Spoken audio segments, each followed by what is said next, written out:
चलिए वो ध्यान से देखते लोग। नैरोबी प्रोटोकॉल हो गया, समय भर लेंगे। आपको नैरोबी प्रोटोकॉल का डेट याद रखना है। आप बताइए, हम नहीं बताएंगे। नैरोबी प्रोटोकॉल कब हुआ था? अरे गुरुजी स्टार्ट कर दिए हैं, भर दिए हैं।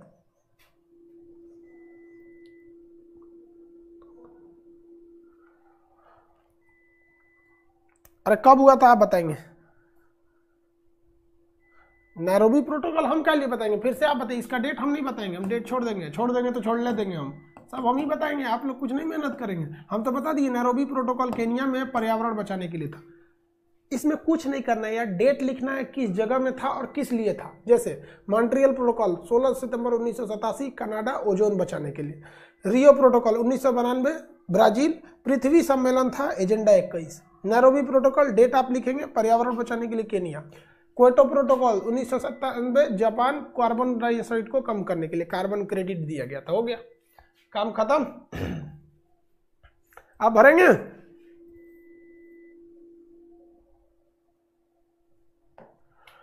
आप भर लेंगे इसको। अब आगे बढ़ते हैं। इस प्रोटोकॉल के बाद क्या है? यूएन होगा इस प्रोटोकॉल के बाद। देखिए यूएनओ है प्रोटोकॉल के बाद। प्रोटोकॉल के बाद क्या है भैया? यूएनओ। प्रोटोकॉल के बाद देखिए, प्रोटोकॉल के बाद आपका है यूएनओ। यूएनओ की स्थापना 24 अक्टूबर 1945 को हुई थी। 24 अक्टूबर 1945 को किसकी स्थापना हुई थी? यूएनओ की स्थापना हुई थी। ये यूएनओ का मुख्यालय कहाँ है?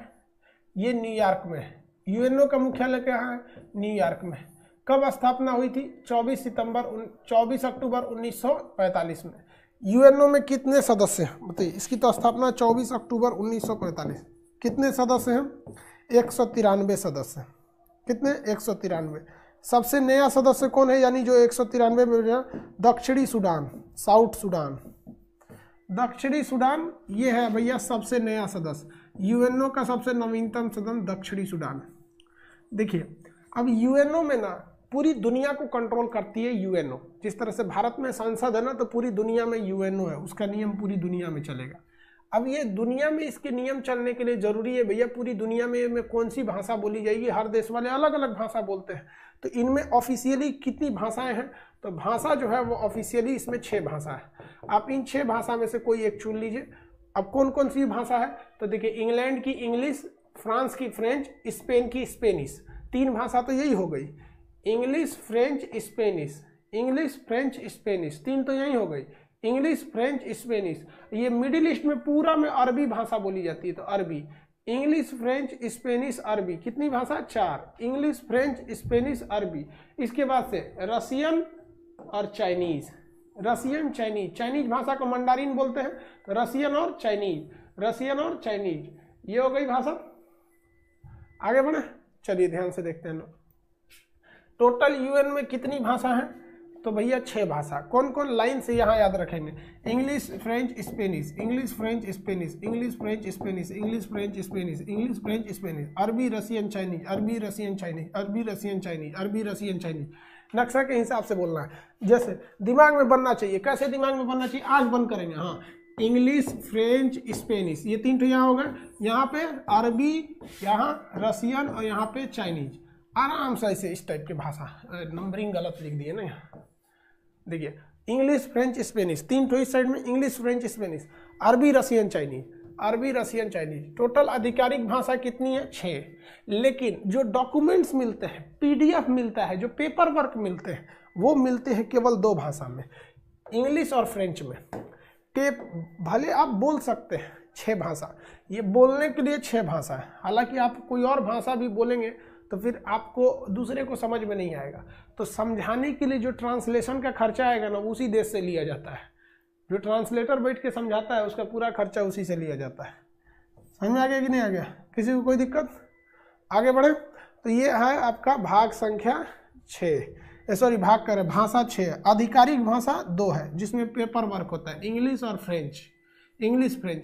सबसे बाद में कौन सी भाषा जोड़ी गई थी? तो अरबी भाषा। सबसे बाद में कौन सी भाषा? अरबी भाषा।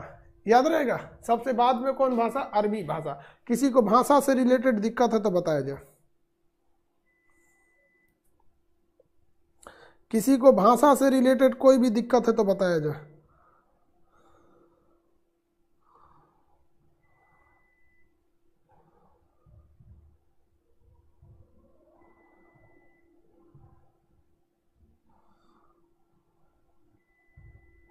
किसी को भाषा से दिक्कत है तो बताया जाए। भाषा से कोई दिक्कत नहीं है। हिंदी क्यों नहीं है भाई साहब? पूरा हिंदी का खर्चा उठाना पड़ेगा भारत को। पूरे हिंदी का खर्चा किसको उठाना पड़ेगा? भारत को उठाना पड़ेगा। और क्या कर लेंगे हम लोग? वहाँ महीना में एक दिन, साल में एक बार जाके वहाँ भाषण देना है। तो वैसे भी हिंदी को, अरे भाई पूरे भारत में तो हिंदी पूरी तरह से लीगल नहीं है। मतलब लीगल क्या करें, उतना हाई नहीं है। देखो अगर हर देश ये सोचने लगे कि भैया मेरी भाषा क्यों नहीं, अब मान के चलिए कि बांग्लादेश के लोग सोचेंगे बंगाली क्यों नहीं, नेपाल के लोग सोचेंगे नेपाली क्यों नहीं। तो देखो भाई साहब, राष्ट्रीयता एक अलग जगह पे है और एक जेन्युइन सिटी अलग चीज पे है। कुछ खास तो इफेक्ट पड़ेगा नहीं वहां पे जाके। अब मतलब आपको क्या लगता है कि चाइना का आदमी सीखेगा आपको चाइनीज भाषा, मतलब हिंदी भाषा सीख के वहां बोलने के लिए? और कितने लोगों को फायदा होगा? हाँ ये जरूर है कि अगर हिंदी अलाउ हो जाता है तो अगल बगल के देश के लोगों को फायदा हो जाएगा।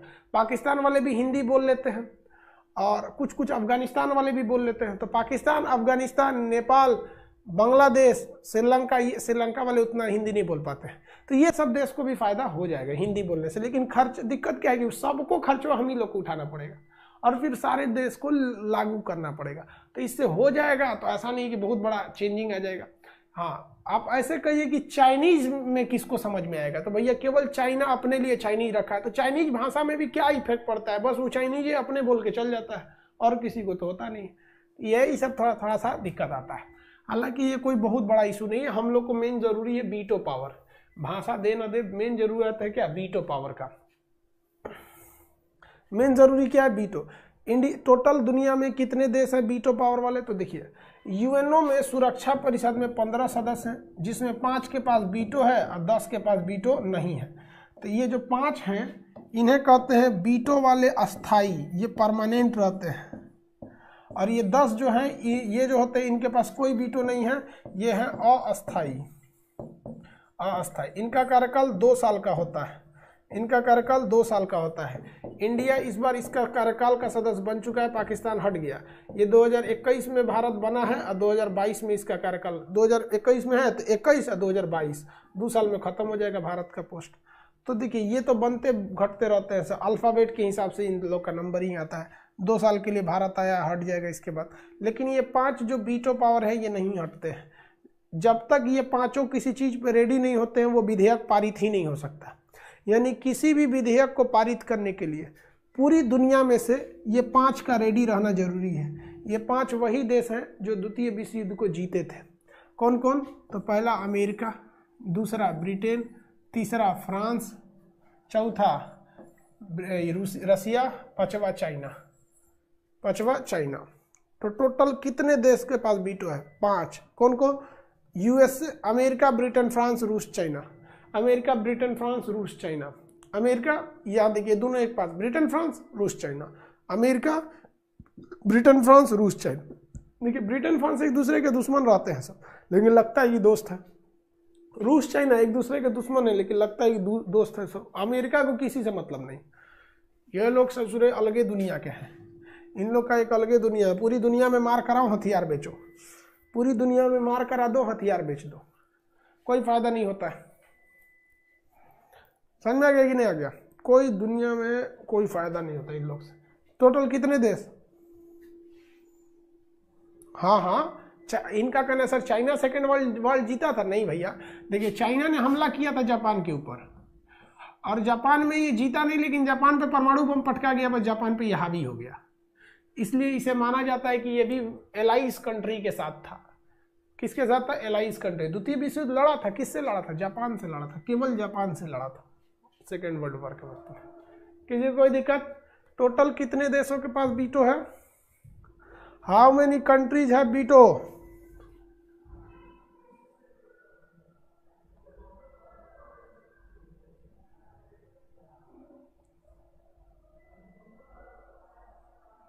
अरे टोटल वीटो कर रहे हैं। टोटल वीटो केवल 5 के पास है। सुरक्षा परिषद में टोटल सदस्य कितने हैं? 15। 5 ठो परमानेंट, 10 ठो टेम्प्रोरी, 15 हो गए टोटल मिला के। भारत के पास वीटो पावर नहीं है। क्यों नहीं है? तो इसका सबसे बड़ा रीजन है चाइना। देखिए, जिनको वीटो पावर दिया जाता है उनको यूएनओ के कुल खर्च का एक बहुत बड़ा हिस्सा उठाना पड़ता है। बहुत बड़ा हिस्सा यूएनओ के कुल खर्च का उठाना पड़ता है। भारत अभी भी यूएनओ के टोटल खर्च का महज 1.5 से 2% खर्चा उठाता है। जब देश आज़ाद हुआ था तो भारत को वीटो पावर दिया जा रहा था, लेकिन कहा जा रहा था कि आपको इसके कुल खर्च का 7% उठाना पड़ेगा, 7% से भी ज़्यादा उठाना पड़ेगा। लगभग उसी के रेट में था ये परसेंटेज। तो उस समय जवाहरलाल नेहरू और हमारी देश की अर्थव्यवस्था इतनी कमज़ोर थी कि हम लोग के पास उतना पावर ही नहीं था कि वो खर्च उठा सके। क्योंकि बताइए, जो देश अपनी सेना पर अपनी टोटल जीडीपी का 7% नहीं खर्चा करता है, जो देश आज भी हम लोग की पूरी शिक्षा का 2% भी मतलब 7% जीडीपी का टोटल 7% हिस्सा हमारे यहाँ आज भी शिक्षा पे खर्च नहीं होता है, तो उस वक्त में हम कहाँ से दे पाते? तो जवाहरलाल नेहरू ने सोचा कि भैया इतना तो हम दे नहीं पाएंगे, लेकिन बेहतरीन ये रहेगा कि हम अपने किसी अच्छे पड़ोसी को दे सके और वो एशिया में रह जाए। रूस के पास ऑलरेडी था, तो जवाहरलाल नेहरू ने उस वक्त दिमाग क्या लगाया कि हम किसको दे दें? तो भैया अरब देश वालों को देते तो ये सोच रहे पाकिस्तान के फेवर में चले जाते हैं। दूसरे छोटे देश को वो मिल ही नहीं सकता था, और उस समय इन लोग के पास पेट्रोल नहीं था, ये भी गरीब थे सब। तो फिर एशिया में दिया किसको जाए? रूस तो यूरोप में आता है। रूस देखिए, ब्रिटेन जो है, ब्रिटेन, फ्रांस और रूस, ये तो यूरोप में आते हैं, लेकिन एक एशिया के देश को देना था। अब नेहरू को लगा कि चाइना हमारा साथ देगा, इन्होंने प्रीफर कर दिया चाइना को, चाइना ने उतने पैसे दे दिए।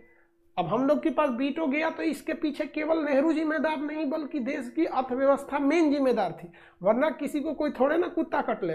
हम आपसे कहते हैं मर्सिडीज ले लीजिए ना, लीजिए मर्सिडीज, पैसा दे दीजिए, तो आप क्या कहेंगे? ना हम मर्सिडीज ना लेंगे, मुकेश अंबानी को दे दीजिए। तो इसके लिए आप जिम्मेदार थोड़ी है। मतलब देखिए, कहीं ना कहीं तो हम भी हैं। हमको उस वक्त कोई ना कोई नेगोशिएशन करके, कुछ ना कुछ जुगाड़ तान लगा के, मोलाई भाव करके ले लेना चाहिए।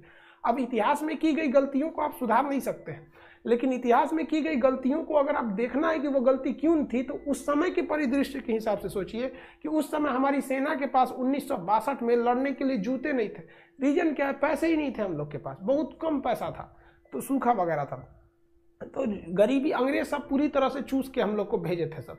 200 साल में तो अंग्रेज चूस लिए सब हम लोग को। तो क्या लगता है आपको कि देश की आज़ादी के वक्त में हम बहुत बड़े अंबानी अंडानी थोड़ी थे लोग उस वक्त में? तो इसलिए चाइना को दिया गया। इसमें दो तीन चीज़ें जिम्मेदार थी हमारे वीटो के पास। सबसे पहला, हमारी देश की अर्थव्यवस्था अच्छी नहीं थी। दूसरा, नेहरू के पास 2 गलती, एक दूरदर्शिता उतनी अच्छी नहीं थी, दूसरा चीन पर बहुत ज़्यादा भरोसा किए थे, और सबसे बड़ा हरामीपन चीन का, कि भाई साहब अब तुम हरामीपन पे उतर जाओगे तो फिर कौन जानता है, अगर तुम पूरी तरह से हरामीपन पे उतर जाओगे तो क्या कहेगा कोई तुमसे। तो नेहरू ने उस समय का जो विकल्प देखा उसके हिसाब से सही समझा।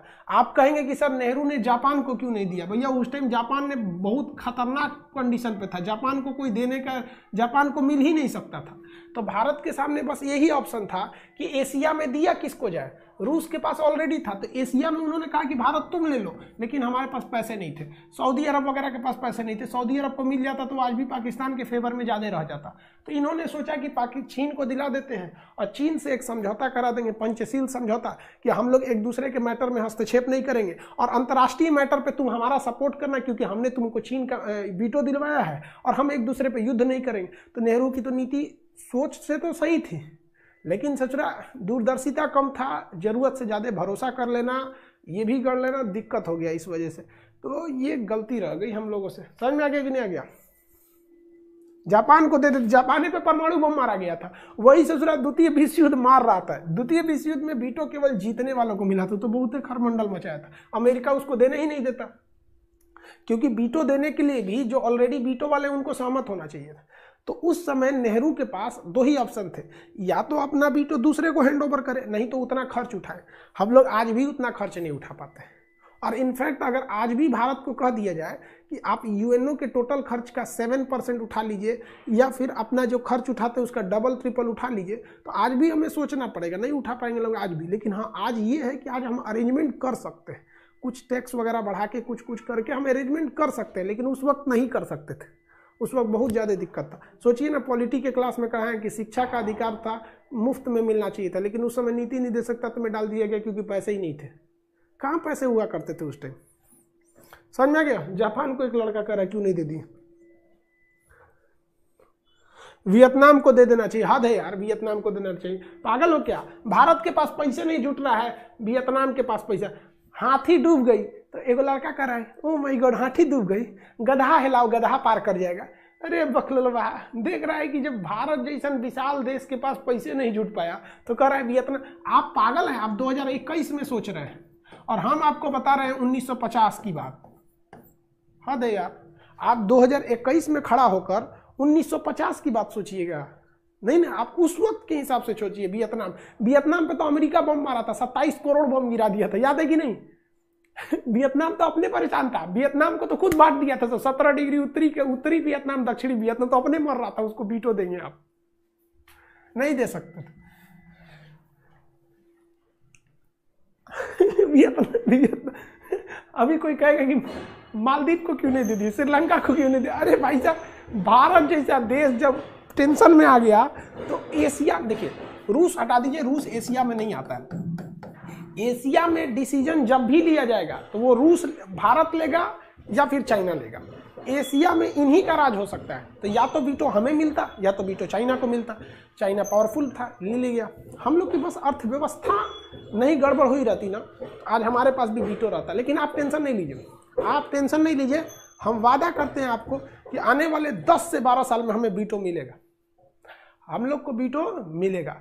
रीजन क्या है कि वीटो कैसे नहीं मिलेगा, रुकने दीजिए ना, हमको थोड़ा सा और आगे जाने दीजिए, और आगे जाने दीजिए।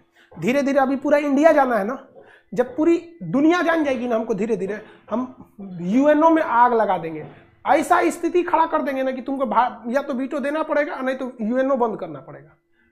कुछ कुछ चीजें हैं जो हम आपको ऑनलाइन नहीं बता सकते। दुनिया की हर चीज है जिसकी कमजोरी होती है। गीता में एक श्री कृष्ण ने कहा है कि जिस समय कोई समस्या जन्म लेती है ना, उसी समय उस समस्या का समाधान जन्म ले लेता है, बस खोजने वाला चाहिए।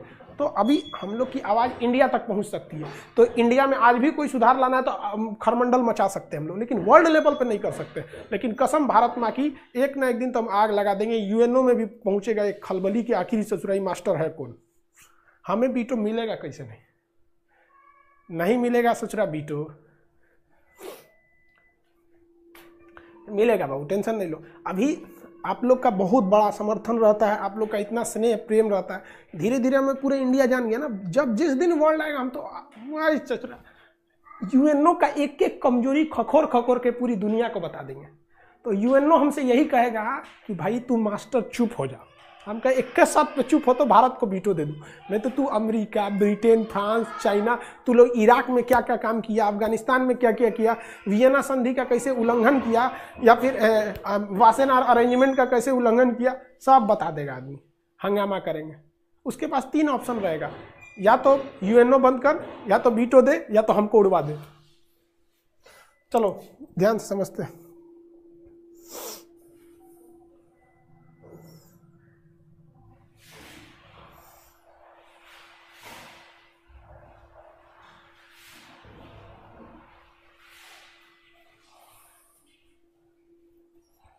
आने वाले वक्त में होगा बाबू, चलो ध्यान से समझते लो।